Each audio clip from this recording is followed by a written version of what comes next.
kelompok 2.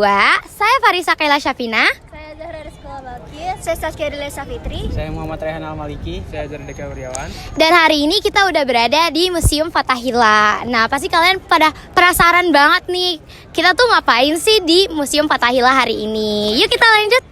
Ayo. By the way guys, kita berkunjung ke Museum Fathahillah ini pada hari Jumat tanggal 9 Februari 2024. Dan harga tiket untuk pelajar persiswa saat itu adalah 5.000 guys. Pada saat masuk ke pintu museum tersebut, kita langsung diperlihatkan tentang sejarah suku Buni. Nah, ini nih tour guide kita kali ini. Kakak ini akan menjelaskan semua sejarah tentang perjalanan kita kali ini.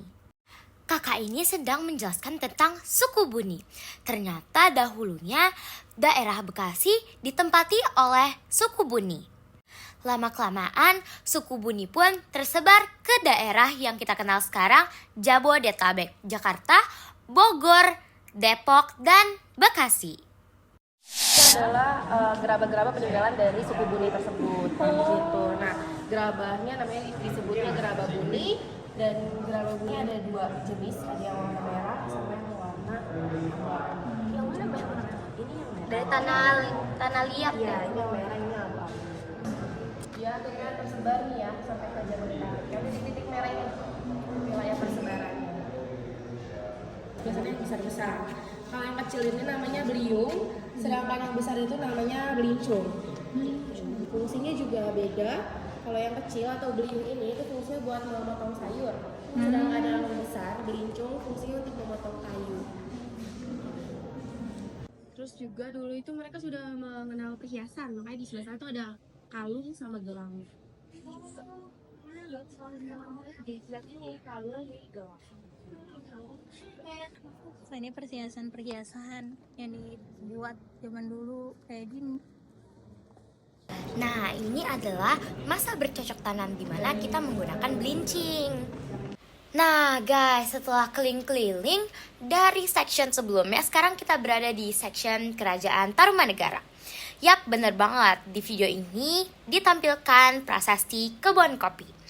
Nah, prasasti kebun kopi ini berbentuk telapak kaki gajah. Nah, ini itu adalah telapak kaki gajah yang sering ditunggangi oleh Raja Punawarman. Nah guys, di sebelah prasasti kebun kopi tadi ada lagi yang namanya prasasti Ciaruteun. Ternyata guys, Kerajaan Tarumanegara mengalami masa kejayaannya di bawah kepemimpinan Raja Punawarman. Untuk menghargai dan mengingat jasanya itulah dibuatlah prasasti ini, yaitu prasasti Ciaruteun.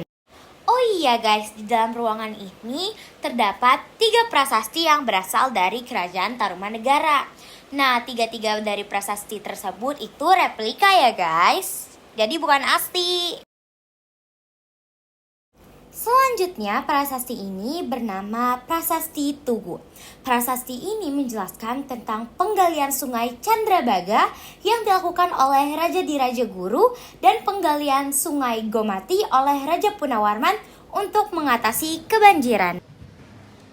Lalu di section ini, kita diperlihatkan arca-arca yang berfungsi untuk menyembah dewa pada masa kerajaan Hindu-Buddha, yaitu Arca Dewa Ganesha, Arca Dewi Durga Kali, Arca Wisnu Ciboya 1, dan Arca Wisnu Ciboya 2. Nah, di ruangan ini diputarkan video yang berisi pembangunan Batavia dan museum pada masa penjajahan Jepang.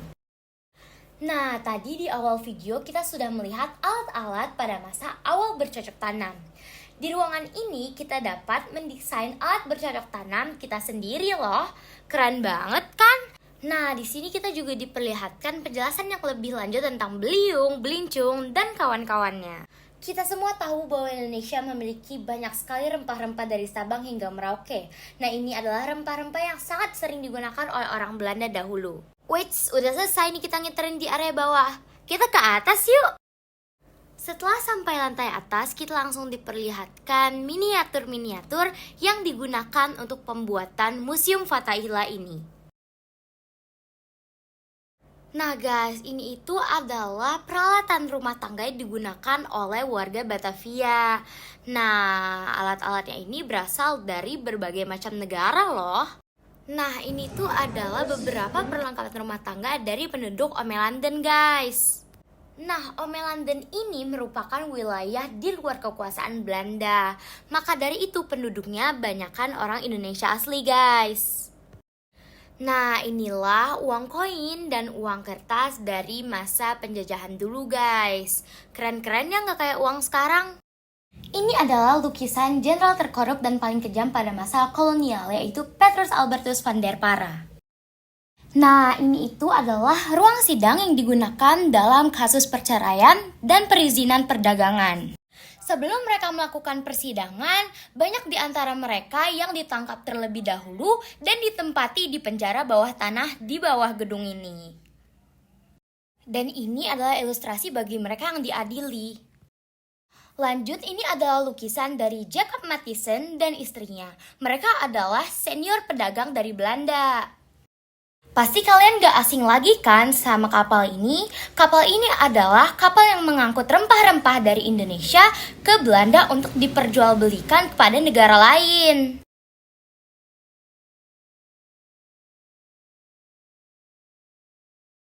Ternyata guys, Museum Fathahillah ini dibangun pada tanggal 25 Januari 1707 di bawah masa pemerintahan Jenderal Johan van Hoorn.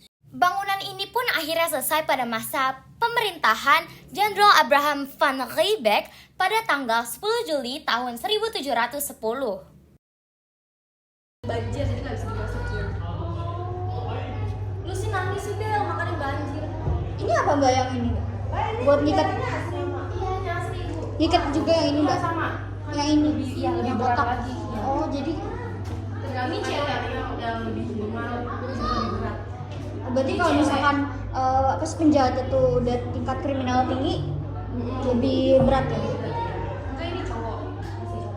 Banyak banget. Ceweknya di sana tapi lagi tutup karena penjara cewek itu banjir. Berarti kalau misalkan Hercules. Hermes. Oh Hermes.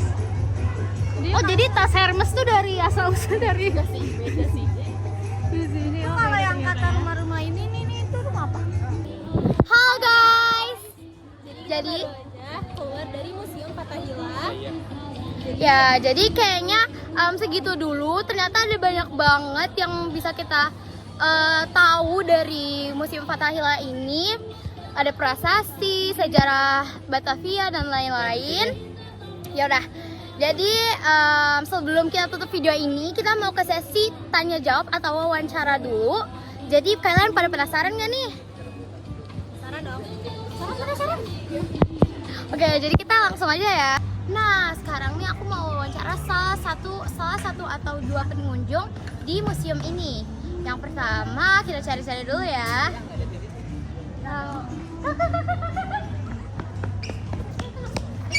Kakak pengunjung di kelas di museum ini? Iya. Wow, nah aku tuh mau tanya-tanya nih Kak soal museum ini.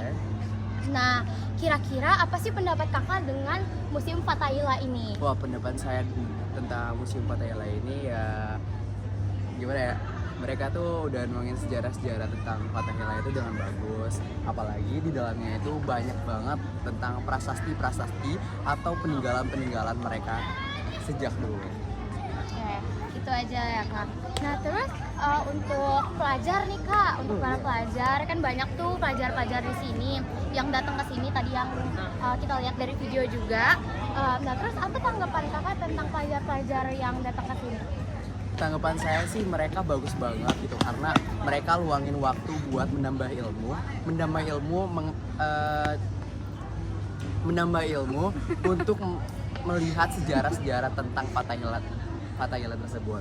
Dan mungkin mereka juga udah bagus banget gitu karena mereka meluangkan waktu untuk melihat sejarah-sejarah tentang Fathahillah ini. Oke, gitu ya Kak. Makasih ya Kak udah luangin waktu ya buat wawancara. Kasih Kak. Museum Fathahillah. Dan hari ini kita akan masuk nih ke dalam. Aduh, gak ada mic nih. Takut teriak-teriak nih. Gak nih. Jauh dong. Buat wawancara. Kasih Kak. Masya Allah. Astagfirullah. Ulang. 3. Halo guys. Jadi Jadi kita harus beli minum di mana? Dapat di sini. Bu Niki, ini demi lu Bu Niki. Berapa inian berapa ruangan? Oh my god. Masih deh.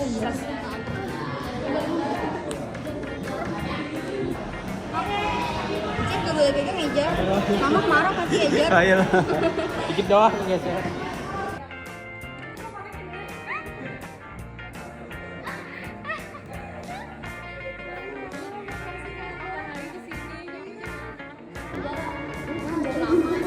Kesana ya. On. Main epep kak, ajak main epep. Ajak pai. Pai efek pai. Abang adik. Mal, ada. Aku lagi. Itu kan pai.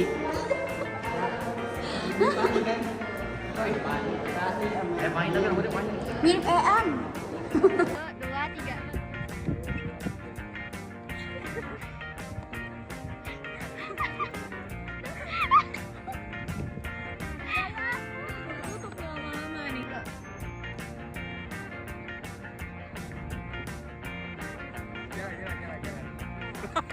Lu mundur lah, kocak. Oh dia malu ya, makanja dia makanja. Iya nggak Dani. Nggak beda. Dani yang main nih. Mariki sama Dinda.